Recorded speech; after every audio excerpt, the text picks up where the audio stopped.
Begin this hour with breaking news. A shooting a short time ago in the middle of Midtown Manhattan. It happened outside 345 Park Avenue between 51st and 52nd Streets. Take a look here. You can see someone with a rifle walking outside the building on Park Avenue that contains the NFL headquarters and the consulting company Blackstone. A short time later, we could see people walking outside with their hands up. Let's get right to our Aaron Katersky, who's on the phone with the latest reporting. Aaron, just give us a tick-tock of what you know happened so far.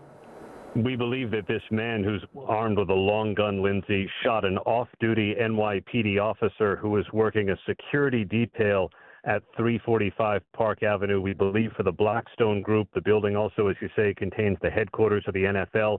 It's not clear that either of those companies or any company happened to be involved in this, but the man is believed to have shot the off-duty officer, at least one civilian as well.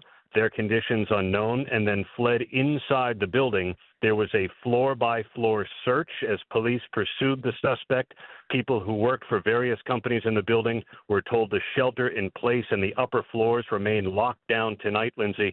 Finally, the shooting suspect, according to police sources, was found dead of what's believed to be a self-inflicted gunshot wound on the 33rd floor of the building. And so the lockdown is now over, Aaron, is that right? The lockdown is not over as far as the police are concerned. They are still keeping some of the upper floors of the building locked down, perhaps as they conclude their investigation, but other people have been cleared to leave. So it's just been a terrifying day and into the evening for people who work at 345 Park Avenue and the surrounding buildings in Midtown Manhattan, concentrated with any number of office buildings. There's some residential in the area, too. But this shooting happened in daylight on a very hot day. It sent people scattering. It sent other people who were inside the building seeking cover where they were before police gave the all clear, saying the suspect was found dead on the 33rd floor. We understand that the deputy director of the FBI says that the Bureau is now providing assistance to the NYPD. I know it's still early on in the investigation. I'm imagining the shooter's name hasn't been released, or if he had any relationship with any of the offices inside the building.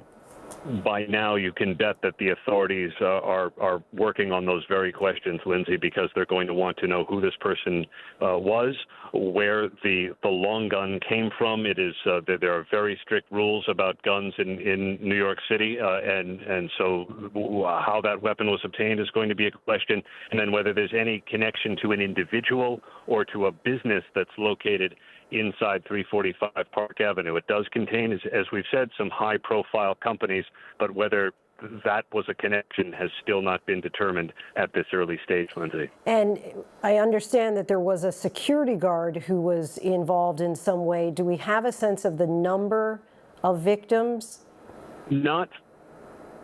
I believe it was an off-duty NYPD officer who was working a security detail for a client inside that building that was shot, condition unknown, taken to the hospital in an unknown condition. We believe at least one civilian, if not more, were also shot before this suspect was found dead, on one of the upper floors, the 33rd floor of the building. Why has the building not been cleared yet, given that they believe that the suspect is now deceased? I think it probably is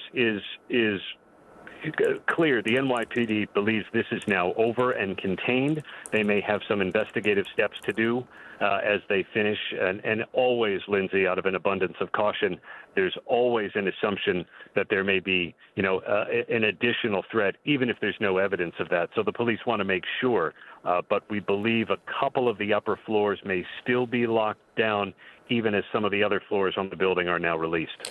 And again, I understand that this is so preliminary and early on in the investigation, so sorry to kind of put you on the spot with some of these questions, but at this point, do we believe that the only death is the suspect? We're not sure of that, Linsey. We do know that the suspect is believed to have died of a self-inflicted gunshot wound up on the 33rd floor, but we do not know the conditions of other people who were shot. And frankly, Linsey, we're still hearing conflicting reports about the numbers of people who were shot. We know that there was the off-duty NYPD officer, and we believe at least one civilian. it's possible those numbers change as the investigation deepens. A few of us have been inside that building before. Obviously, there's heavy security, and so a number of people are going to want to know, how did he make it up to the 33rd floor? And again, I'm presuming it's too early to know.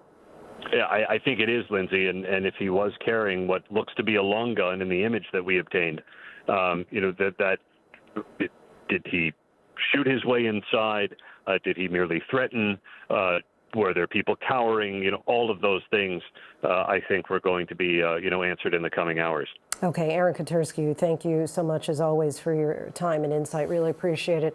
On the phone now, I want to bring in retired chief of detectives for the NYPD, ABC News contributor Bob Boyce. Bob, a man carrying what appears to be an assault rifle in Midtown Manhattan.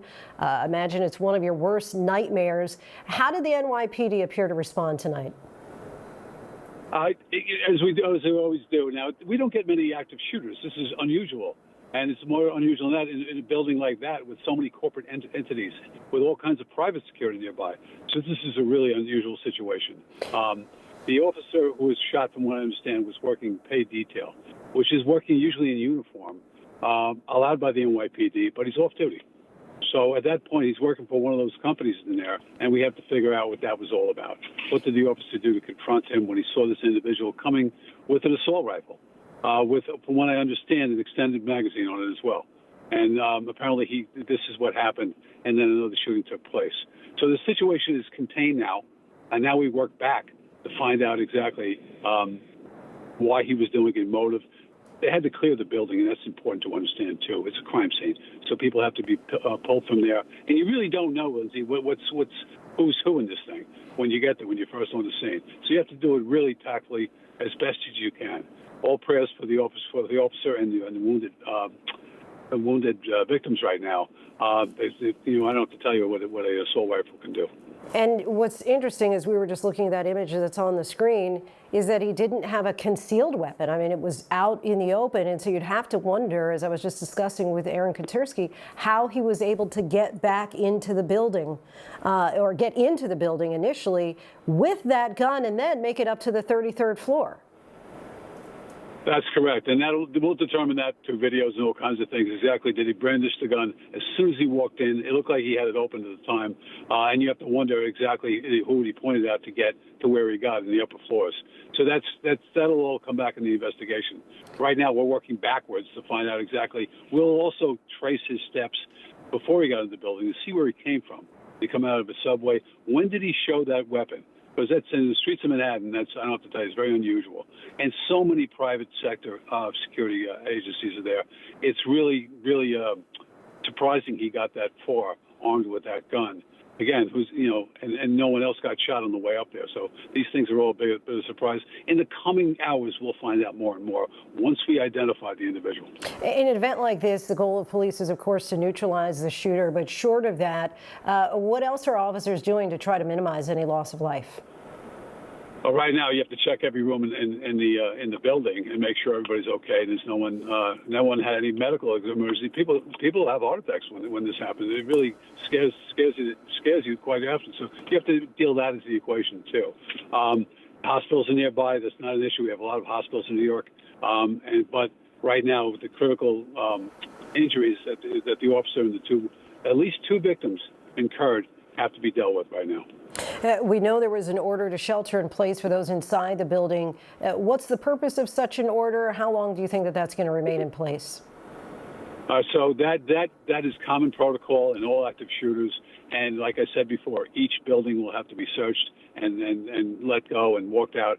That's what happens there. They're walking people out of there right now, from what I understand. CRC is there, walking them down the corridors, down to the elevators and to the stairways out of the building. That's what shelter in place means. You stay there until you see a uniformed police officer come out and free you and walk you out. So that's going on right now. And Bob, with the shooter now dead, what will police do in order to try to learn more about him and a possible motive? You really have to. There's a lot to it. We have to identify him first. So they're going to take the serial number on that gun and see if that goes anywhere. They will have fingerprints to see if he's ever been arrested before. They'll put his face, if at all possible, in facial recognition to see if they can identify him in that way. Save that, then it's a lot more after that to see if you can identify him. He doesn't have any ID on his person. There's a lot we can do to identify him, and then work back, social media, all kinds of things, and see what his anger was and what caused this whole thing. We can imagine that for the sake of the investigation, police would urge pedestrians from getting near that area of 52nd and Park and Lexington. Yeah, it'll be locked down for probably all night. So they really have to go back to the video to see where this individual came from. Did he come out of a subway? Did he take a bus, and was that gun hidden at that time? Did he take a car or a cab or anything like that? They'll work back on him before he got there, as they did so many times in investigations in Manhattan with this video everywhere. Most people will come up, and even cell phones, whatever they have on this individual. It's important to understand that. But again, you say that this is a very unusual kind of act for Midtown Manhattan. Well, you look at that building and look at all the corporate entities in the building. It's really something. The Blackstone building, and there's a lot of people there. There's both financial. There's the NFL. Who did he have the disagreement with, the beef with? And generally speaking, it's on the 33rd floor. That's the first place that detectives will search and see why he went to that floor. Bob Boyce, we thank you so much as always.